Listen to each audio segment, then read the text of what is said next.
What's going on, guys? Icebark here. Today we're back with another free-to-play game from Steam. This one's called Seduce Me the Otomi. I'm not really sure what this game is, but we're gonna find out. New game. This is a fictional interactive narrative. Any character resemblance to real-life people are purely coincidental. Okay. Oh. What is your name? Icebark, of course. Very well then, ahem. This game is produced by Seraphim Entertainment under the direction of Michaela Laws and is powered by Red and Play visual novel engine. We truly hope you'll enjoy the story. I know I'll enjoy it since you'll be in it. Okay. Next. Eric. There's voice acting. Fine, fine. Farewell, my sweet. Oh. Somewhere. Oh no. Someone's getting shot up. Come on! Is that all you got? Yeah. Wanna try me, asshole? Oh. Language warning. Oh.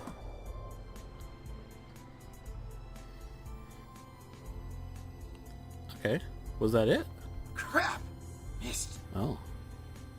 Let's retreat for now. Okay. No kidding. Let's get out of here. Alright. That's right. You better run, you stupid punks! Stay out of our territory! Oh. We got some gang related issues.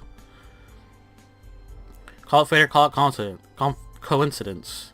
That one moment of violence started a chain of events I will never forget. This formula, created in the 70s, is one of the most important in the field of financial theory.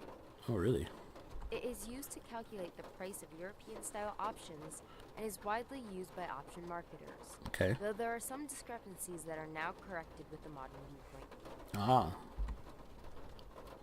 Rain. It's been a long time since we've gotten rain around here. But it is the season for rainy weather, so it's not exactly that surprising. Personally, I loved the sound of it. The way the raindrops fell, like the soft tapping of fingers. It was so soothing. Even looking at the droplets hit the glass of the window was strangely calming. For this reason, I felt lucky for having a seat next to the window, though I did spend more time staring outside than I did paying attention in class. The lectures in class were pretty boring. Mrs. Phillips' voice wasn't soporific, but I just wasn't interested in what she was saying. And since it was the period right before lunch, all I could think about was doing other things in my free time. Honestly, I didn't care much for economics. Sure, I had good grades in this class, but it was only because I read the textbook and did my assignments I had to. Okay, that's what you're supposed to do in school. I was only taking this class because it was mandatory. If it were up to me, I would probably have taken another course. Oh. Luckily, it was my senior year, so after this semester, it would mean the end of high school courses forever. Thank God for that. Yeah, right. I didn't hate high school. It was just kind of mundane how the days drifted on and on as if there were no end to it. The only thing I really enjoyed about going to school was meeting my friends and hanging out with them, but that was kind of it. In short, I was done with high school. The start of second semester brought a note of finality to it. I had already applied to many universities the semester prior, and I was expecting to apply sometime in the next few months. It seemed like the start of something new, something that would change. That is, if things could change. I stared at the faint outline of raindrops in the distance. For now, I was stuck in this class. Miss Anderson. Uh-oh. Mrs. Phillips' raised voice interrupted my train of thought. Just when I was thinking about class, I quickly turned my head to face the teacher. Hopefully, she didn't pick me just because she noticed that I was spacing out. Yes, ma'am? Oh, I'm a girl. Would you care to name the equation I set up on the blackboard? Pythagoras theorem. Oh, I think I read about that in the textbook last night. It should be. The Black-Scholes model formula. Very good as always, Miss Anderson. Yeah. Anderson. It followed me wherever I went. Most people didn't really know me by my first name, but rather by my surname. No doubt, since the surname was the trademark of the internationally famous and philanthropic Anderson Family Toys, and because the founder was my own grandfather. Suzu, one of my best friends, turned around and proudly gave me a punch to the shoulder. Kick ass, girl.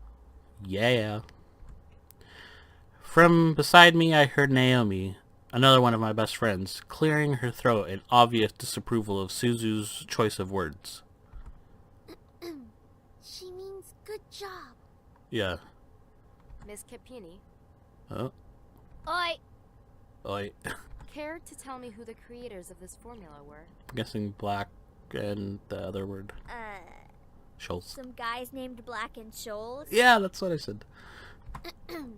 Fisher Black and Myron Shoals. You tell him, Naomi. Very good, Miss Patterson. Show off. Oh. Better study next time, Suzu. Be like us and study once in a while. Oh, man. Suzu rolled her eyes and slouched into her chair as Naomi gave her a small smirk. She always pouted when Naomi showed her up. That's the end of today's lecture. Now, let's separate into groups and work on your projects. Remember, everything is due on Monday. Okay. Go ahead now. Alright. Before I knew it, Suzu and Naomi had scooted their desks to align with mine, and we turned into the Three Musketeers. Wait, what? We're just studying economics. Whenever the teacher let the students decide on groups, we always grouped together in our little trio. It was a sheer stroke of luck that we all managed to be in the same class, so we had to at least take the opportunity to stick together as much as we could. Besides, we were most comfortable around each other than, say, compared to being around any other classmate. Okay, you'd think so, because you're friends. It just made sense for us to put our heads together for any kind of project. I took out the poster we were working on and rolled it up open onto the 3 desks. We were pretty much finished with fulfilling most of the guidelines for the project, though we did still have to add a few finishing touches here and there. After working on making the poster a bit prettier, we sat back and inspected our work to see what we still had to do. Naomi, as usual, was the first to look for any issues. She lightly tapped a pencil against her chin, staring intently at the project. Alright, so let's see.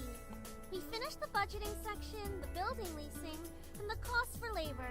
What else do we need? I don't know, Naomi. Suzu straightened up to look at the poster and stroked her chin. After a few seconds, her face brightened and she spoke. How about a company name? Oh, yeah. Huh? Did we really skip over that? Oh, God. Of course we did. You always go straight into the logical statistics and stuff that you completely skip over the fact. We need a name for our project. Oh, wow. At least we caught it this time. What do we name it? Not sure. What do you think? What do I think? It always came down to me. Whenever there was something to be named or titled, I was the master and ending decision, even when I didn't want to be. I like Trinity Corporations. Well, of course you do. That is way too predictable. How about the Dragon Company? Oh, What do dragons have to do with our project? that's a good point. What? It's a totally unpredictable name. It's hot. Yeah. But our company sells bubble gum. Oh. Who said we can't produce spicy bubble gum? We could. What do you think? Yeah. What do you think? Can I name it myself? Both of them looked at me expectantly, even though I wasn't quite sure myself. I didn't really want to choose sides, but if it were up to me, I would say. I like Dragon Company. Trinity Corporation sounds just fine. I like Dragon Company. I mean, if we're going to be completely honest. Booyah! Dragon Company it is! Yeah. Alright, now that we've decided on a name, now what? I don't know, what now what? As we ended our name game, a giggle scrambled my thoughts. Lizette. Huh? Who was that? It just said Lizette. Didn't you read it? Gosh. Ignore it, it's just Lisette. Oh, she said it different. Lisette. I looked over my shoulder to see her laughing with her circle of friends, mostly comprised of popular people that were practically friends with everyone in the school. Not the popular people, okay. And as a result, everyone in the school knew them. In the center of it all was Lisette White.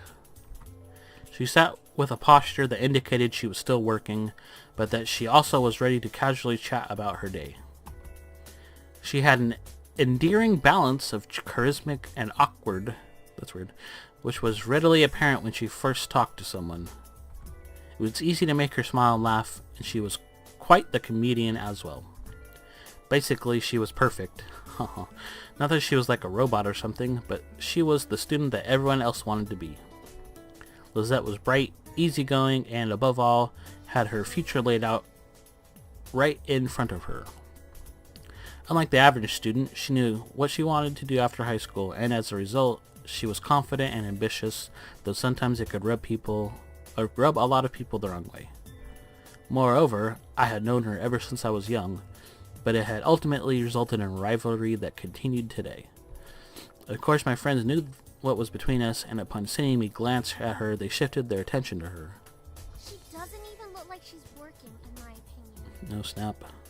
She probably is, but she's too much of a stuck-up priss to allow herself to look like she's actually doing work. Oh man. Oh, come on, Suzu. She may be a little off-putting, but she's not the giant priss that you're making her seem to be. She doesn't really seem that bad. The day she isn't a priss is the day I turn into you. Oh snap. What's that supposed to mean? Yeah. Never mind. Okay. It's about time. Let's bail. Unsurprisingly, Susie was the first out of the classroom, slinging her backpack over her shoulder with ease as she quickly strolled out the door. Not the front door. Her seat isn't even closest to the exit, but she always manages to be the first one out of the door. I don't think I'll ever understand that. It's pretty good. Me and you both, Naomi. Now that she's not here, I'll warm up to Naomi. She gave me a smile as if relieved by the fact that I felt the same way as she did. See? Why can't she just be normal like the two of us? Yeah. It's Suzu, Naomi. It's Suzu, Naomi. Think about it. Very true. What a laugh. Man, you guys are slow. Are you coming or what? No, not. We heard you the first time. Not everyone has rocket boosters attached to their legs when the bell rings. Yeah, gosh. Are you kidding me? That class was ridiculously boring. Even Miss Valedictorian here was dozing off a bit. Who's that, me? Ahaha. I do have to admit I was spacing out. And just because I answered one question doesn't mean I'm automatically the valedictorian. Yeah. Okay, so it wasn't too interesting. But you should at least pay attention when Phillips is talking about the important parts. Yeah, like the formulas. So you finally admit it. We're finally on the same wavelength. Welcome to the club, Patterson. Haha. Please, don't call me by my last name. This isn't the classroom. And never in a million years will we ever see things eye to eye. No snap. Despite this, they both burst into laughter. Normally, anyone would think that opposites like them would never associate with each other. But even though they were so different, their friendship somehow made a lot of sense. Maybe they were just perfect complements, or personality just didn't dictate the possibility of their friendship. After all, we three had been best friends since preschool. Alright, so where are we heading to first? Cafeteria? I think we can all agree that we're really hungry, especially after hearing about our company's line of deliciously spicy bubblegum. Yeah. Who would even buy that? I wonder. Me? I would pay good money to get a taste of it. Yeah. Haha, you do like spicy food after all. Okay, I think we're gonna go ahead and end it there. That was a good little preview of this game. If you want to see more of the story of Seduce Me the Otomi, let me know in the comments below. And we'll see you next time. Alright, thanks. Bye-bye.